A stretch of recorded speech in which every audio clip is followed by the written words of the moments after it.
Welcome to GNT, your one-stop shop for gaming news and whatever else we want to talk about. I'm Nick. And I'm Brandon. Today we're going to start with some unfortunate news for Crackdown fans. Crackdown 3 has been delayed until spring 2018. Not a big deal for me. I mean, they were going to have it come out, I think, with the Xbox in November, but pushed back a few months, which if they think it's going to make it a better game, then that's fine with me. That happens. It's kind of one of those things where it's already been pushed back enough that I don't know how much of a hype train it has built for it, so I don't think that it's necessarily going to hurt it. Plus, you had Agents of Mayhem came out this week, and it's very similar to Crackdown. It's got kind of a Crackdown theme to it. I guess it's actually a Saints Row sequel. So I don't know. I looked at it. I actually thought about picking it up. Yeah. I haven't seen it. I'll have to check it out. The problem with it is once again, saturated market. Still playing Fortnite, but they came out with a big patch for Division, and it's got its meat claws, back into me. So now I've been playing it. So I don't know. Yeah. An Obi-Wan standalone movie may be in the works. Director Stephen Daldry is in early talks to helm the film. There's no script or stars signed to it yet. And then Lucasfilm has said they're continuing to develop a Yoda and Boba Fett movie, which, I mean, I've said before, we've talked about an Obi-Wan movie. I'm all for it. Ewan McGregor has said that he'd like to do it again, be Obi-Wan. And I think he's gotten a little older since prequels. He could do an older mid-range. Yeah. Well, there was a lot of years that he spent on Tatooine or wherever. Yeah. I mean, we don't know. I mean, we only can assume that he spent them on Tatooine. Yeah, I mean, that's almost 20 years of... Yeah. I mean, I doubt he just sat there the whole time, but I don't know. Yeah, there's a lot of room there, so yeah, I think it's pretty cool. Interesting. Now, I'm more interested in the Boba Fett film. I'd rather that'd see be that. Good too. I don't necessarily know if I want him to survive the Sarlacc pit and it for it to be after that, or if it to be, kind of after his father passed away, him growing up and. Yeah, that's what I was going to ask. Would you be interested in... I think it'd be kind of cool to pick up right... I mean, that doesn't have to be right then, but, I mean, maybe towards the end of the Clone Wars years, and, I mean, he's still a kid then, but him growing up then, and... Probably have to be younger, he'd probably have to be probably in his late teens, early 20s for it to be an interesting and kind of like the ins and outs of being a bounty hunter. And maybe even working for the Hutts, I mean, there's a lot of possibility there. So it's one thing we haven't seen. I mean, obviously we've seen the Hutts, but as far as them using the bounty hunters and their whole business, haven't seen much of that. I mean, that could be a cool spin on it. Yeah. So a lot of promise there as far as those movies go. Yoda, I never was a huge Yoda fan, but I know there's a lot of hardcore Yoda fans out there, and there's a lot of, he was really old, so, I mean, you could go back to the heydays of the Jedi and really, I'd imagine younger he'd be Yoda. Really powerful. Yeah, just, you could have crazy, and, if they thought they had eliminated the Sith long ago, they could have some cool Sith battles, and where... the Jedi are facing off against the Sith. It could be a pretty cool premise. Be kind of cool to see. Now, I don't know. I'm sure there are books about younger Yoda, but I think it'd be cool to see maybe a more rebellious or younger Yoda who doesn't fit quite, the rebellious master. He would not be. He could be, maybe, as a real young Yoda. I think that'd be cool. You're talking nonsense. I think it'd be boring just to have the... same old Yoda. Like you roll up the robe and he has a mum tattoo on his arm, rebellious? That's what I picture. He just doesn't necally agree with the Jedi Order and everything. Or a Jedi tramp stamp. Come on. Where do you... Cut it out. Phil Spencer will be revealing details about the Xbox One X pre-order today. I was going to check right before the show, but I don't know if he said anything yet. An insider has said that the pre-order will be available after Microsoft's conference at Gamescom. Now, I was kind of confused because it said Gamescom runs from Tuesday to Saturday of this coming week, but they said that their conference was on Sunday, so I don't know if they're gonna have their own like show. It's because they're special. I guess so. Before Gamescom starts, but I would expect. I mean, that would make sense to me to start it then. So right, if you want to pre-order it right away, just pay attention. Oh, it's gonna be a mad rush. Yeah, you know, it's gonna be crazy. And I don't know which avenue to go. If I should go Amazon or GameStop or, I mean, yeah, I don't know. I mean, I'm on the fence, so I guess I'll have to really think about it hard, so I can make a decision and act on it pretty quick. So yeah. They also said that all Xbox One X games will be downsampled for 1080p TVs. So even if you don't have a 4K TV, games will still look better. The Xbox One X games. Now I guess some PS4 Pro games do that, but not all of them. I think they have to release updates for them for that to take advantage of the hardware. I know they did the update for Final Fantasy 15 to do that, so I don't know what other games they've done. I think The Witcher was going to be one of them, and I mean, The Witcher in 4K would be freaking amazing. So, but yeah, I mean, it's good to see that they're not leaving the people that But the catch-22 is just kind of the Xbox One X really isn't desirable to people that have a 1080p TV because they're not going to be able to take advantage of the 4K. It's really they're not going to notice the benefits so much as the person buying it with the 4K TV. So I don't know. I mean, it's kind of nice that they're not excluding anybody, but at the same time, it's like, because they're kind of trying to make it worthwhile for 1080p. Everybody to justify getting it, which I guess, I mean, if you have the original Xbox One and you didn't get into the S, then the upgrade to the X would be, probably what they're trying to aim for there. Yeah. IGN made a video that went over a bunch of PlayerUnknown's Battleground stats, and it was pretty cool. I just grabbed a couple. In the game, players have traveled 1,433,529,487 miles. That's almost enough to travel to Saturn and back. 1 in 6,000 players won their first match. Just giving you an idea, 1 in 3,000 people are struck by lightning in their lifetime, so that's very rare. And players have accumulated 25,816 years of game time so far.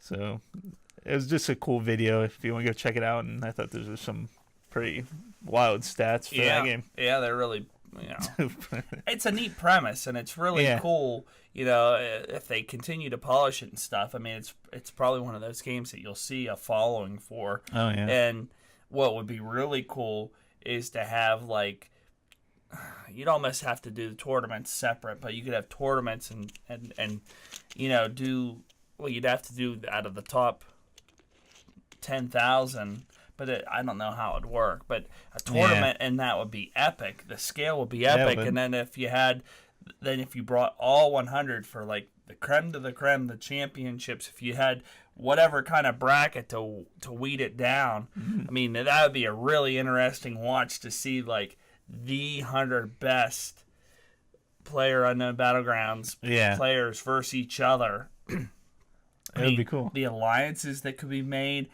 But if they were smart, they do like kind of a background and kind of, you wouldn't get to know all 100 players, but you got to get to know players and see if there was alliances and see if like alliances formed or whatever, and just to see the possibility. I mean, it's unreal. That would be cool. Just, crazy to think of what could be there. I mean, the possibilities are truly limitless as far as that goes. So yeah, I think that'd be a great e-sporting event. I'd definitely watch that. That'd be a neat series. I mean, you do series leading to the championship, and like I said, just enough to kind of get you to know not all people, but 20 or 30 of them, just so you kind of have an idea, and then then as like maybe as shit starts to happen in the game, you kind of get the background of people a little bit, Yeah.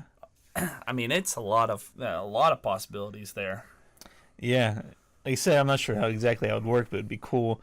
I mean, you could also almost get to know like the top people, and then maybe some people get in and beat them, and almost like a UFC type thing, like the champions, and then new people take over. Yeah, see the underdog. Yeah, that'd be awesome. Like I said, there's a lot of possibilities there. Yep.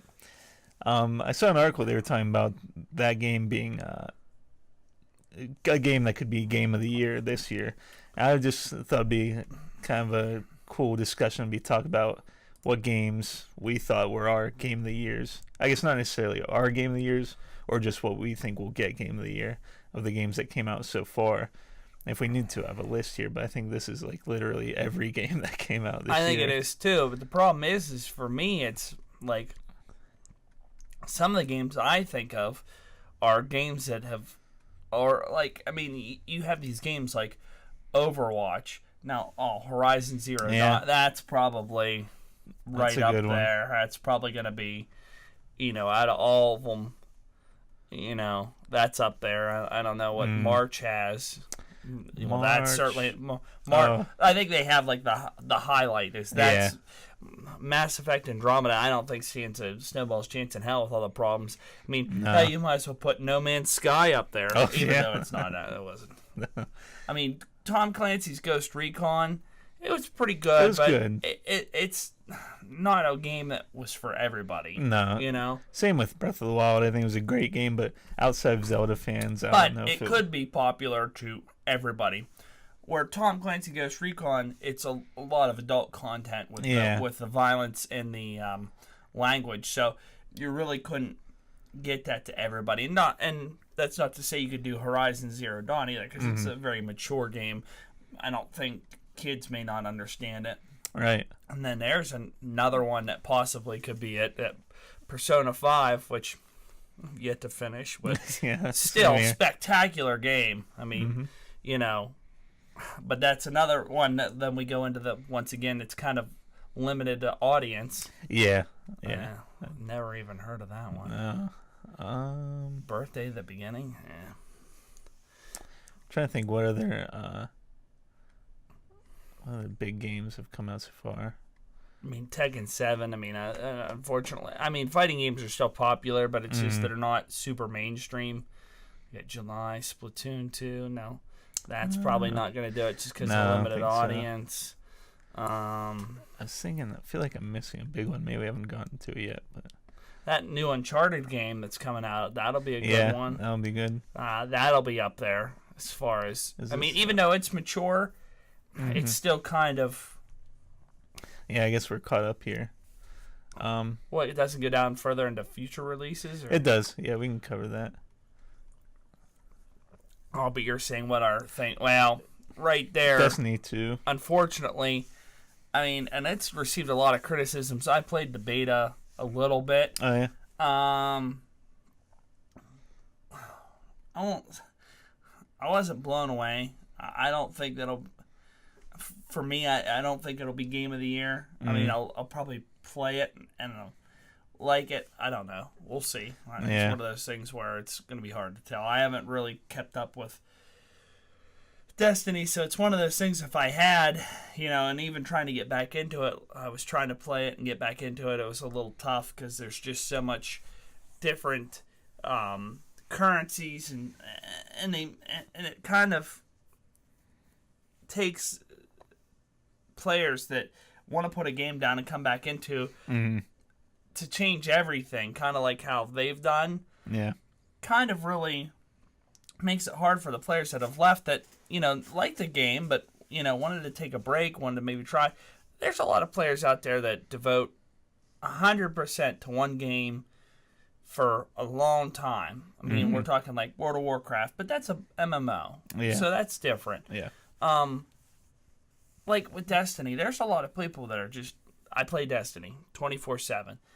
I couldn't do that. I mean, I've played Division a lot, and that's probably the closest I've gotten to a game that I can say that I've, passed on other games. But it got to the point with even the Division that it got stale for me, and the desire to play with other people and play new content was more than the desire to keep playing it for me. Now, I will say that this update has kind of given me a little, kind of excitement to play it again, but I don't know how long it's going to last because I'm not real sure. They release these global events, and there's a new currency that came out, which I just said I wasn't a big fan of currency, but it's not as, I don't know. At any rate, you can get exotic gear from it, and there's new exotic gear, and I don't know. They've kind of done balancing stuff, and they've made it where a mode where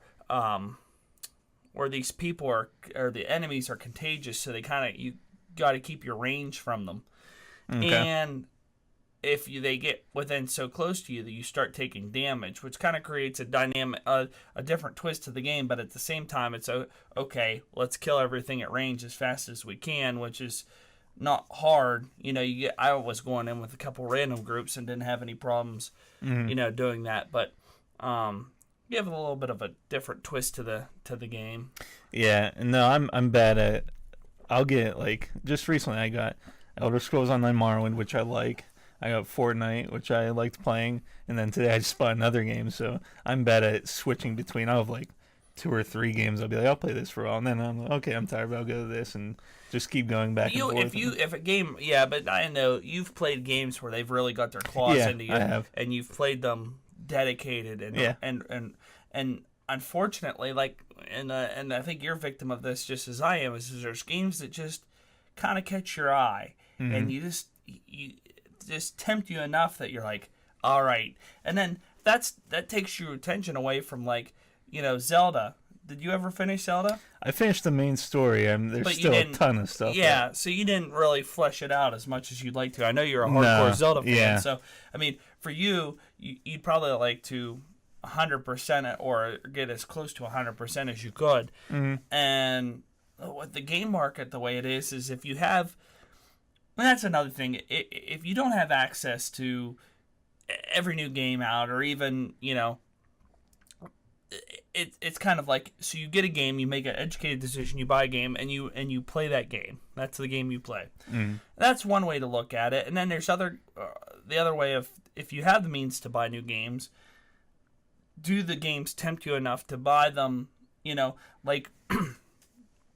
know whenever the Mad Max game came out, I figured it's probably not going to be super good, but I love the Mad Max universe. It got pretty decent reviews. It wasn't that bad of a game, and I'm so tempted to buy it still to this day. And I wish, but it's you're trying to play Fortnite, and Fortnite is a time sink. It really requires quite a bit of time to progress forward. You can't just casual game that game. It's sad, but you really got to devote a lot of hardcore time. Whereas the Division, I can hop on there, play a quick mission, and feel like I've accomplished something. I've either got credits, Phoenix credits, maybe a new piece of gear, or maybe a new gun, or it's the reward system. I think in Division is better than Fortnite. So for me, the desire to play the Division's more there than it is. Kind of like how I went back into Diablo and was really... Because Diablo is another one of those games where you could hop on and run through and do the adventures quest and clear out a map. And that takes about an hour, roughly. But at that end of the hour, you either have a new piece of gear or material so you can alter something or you really it really rewards you for playing. And I think games like that keep players coming back. Yeah. And that's what the developer wants, but it's also I want to play new games. I want to play new content. So it's kind of finding that fine line of being able to play the games that you like and really enjoy, but also trying new content to see if there's something else that you'll like. And, it's just so hard, It is. Yeah. So we continue down through the list. Battlefront 2, I don't think that'll be game of the year. It might be good, but like I said, I don't think it'll be up there. Oh, wait, right here's a few more. For this. That's Gambit. They're just the last few that are confirmed for the thing. But yeah, I mean, so really, so far, Horizon Zero Dawn is probably a good bet, I would say. and the thing about it was its graphics, its solid gameplay. The story was pretty sound. I never finished it. I got it. It's a good game. It's definitely another one of those time sink games, because there's just a lot in it. It's a big open world. That's truly feels like a living, breathing world. You know what I mean? And you're just part of it. So yeah, part of it.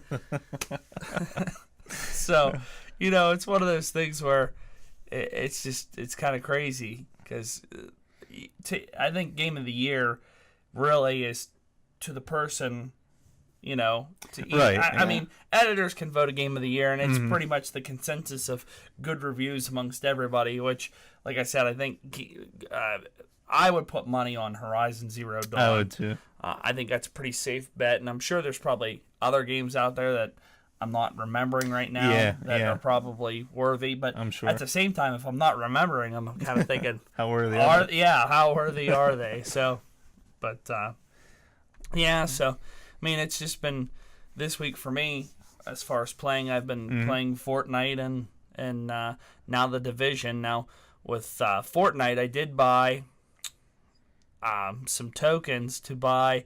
They had these legendary troll stash llamas, and they were 500 tokens a piece.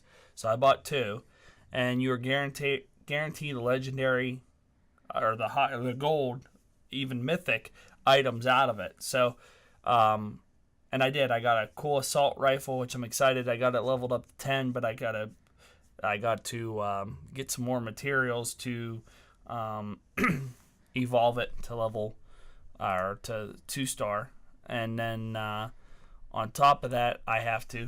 Oh, right there, Agents of Mayhem. Oh, yeah. So,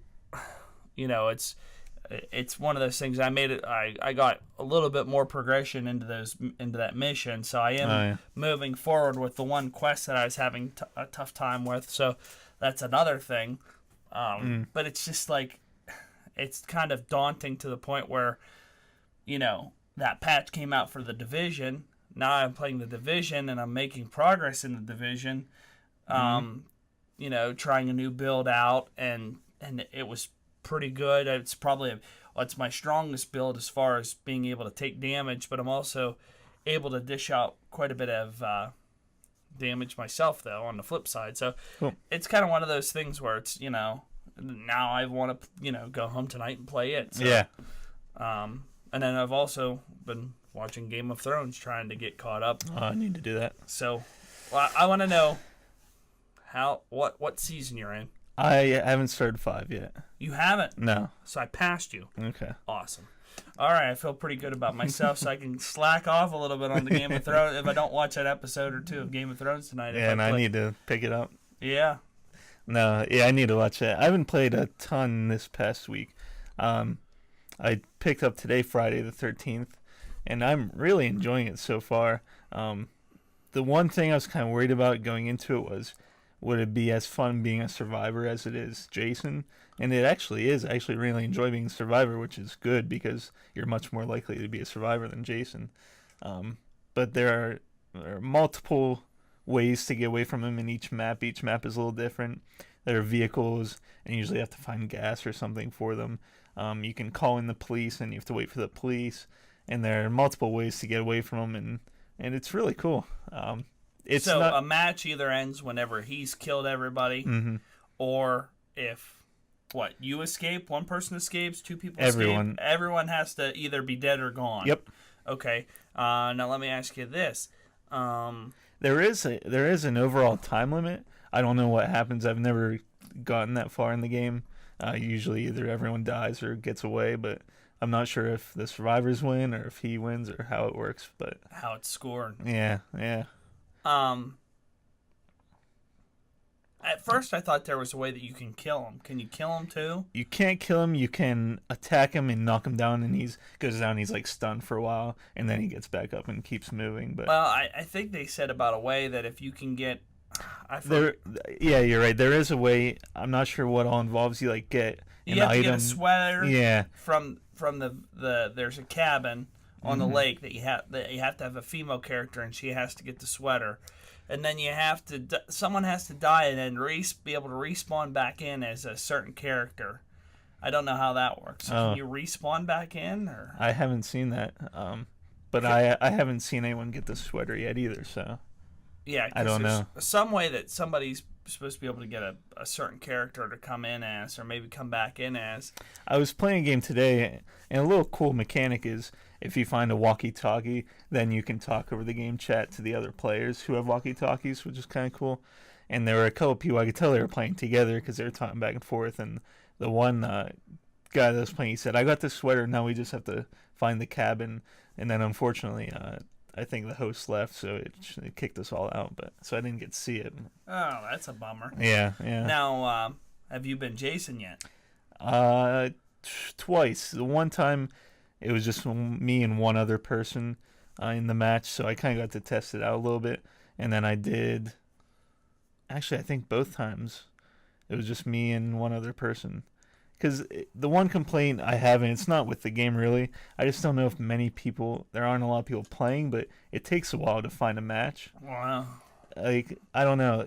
I had spurts today where, like, every time I was getting right in with 8 people, and it was good, and then other times I was just sitting and waiting. So I was waiting for a while, and one guy jumped in. I was like, okay, we'll start it. What the heck? So I got to play as Jason, and it was cool. There are different Jasons from the different movies, and they have different skills, different strengths and weaknesses. Like, some are more mobile.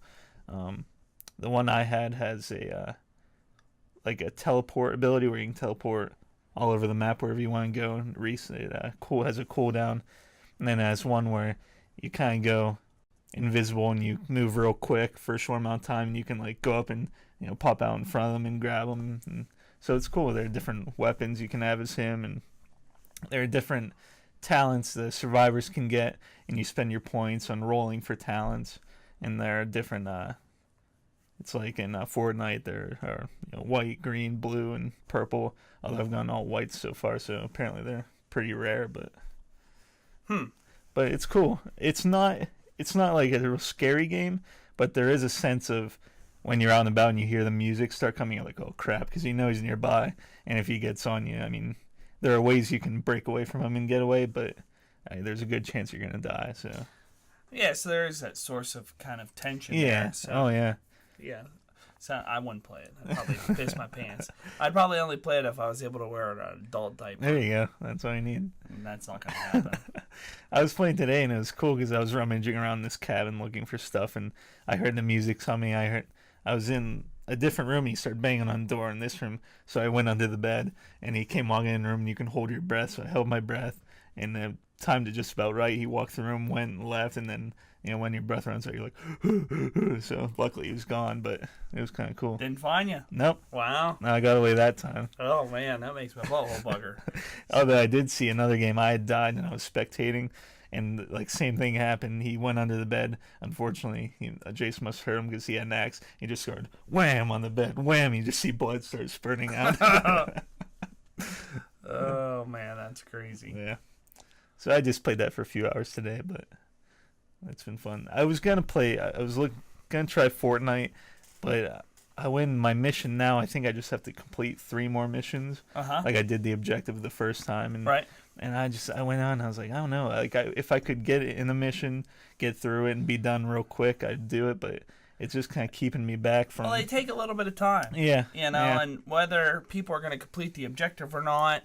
And it's just kind of a mixed bag of tricks. I mean, if you played with people consistently and could stay in the same level and you're all working towards a common goal, then that's one thing. But that's just, I mean, and I guess it's kind of, I got further ahead than you guys, that's not to say that I couldn't come back and play with you to help you progress through that, which I easily could. But it's just, we don't get much time where our schedules line up that we can play together. So,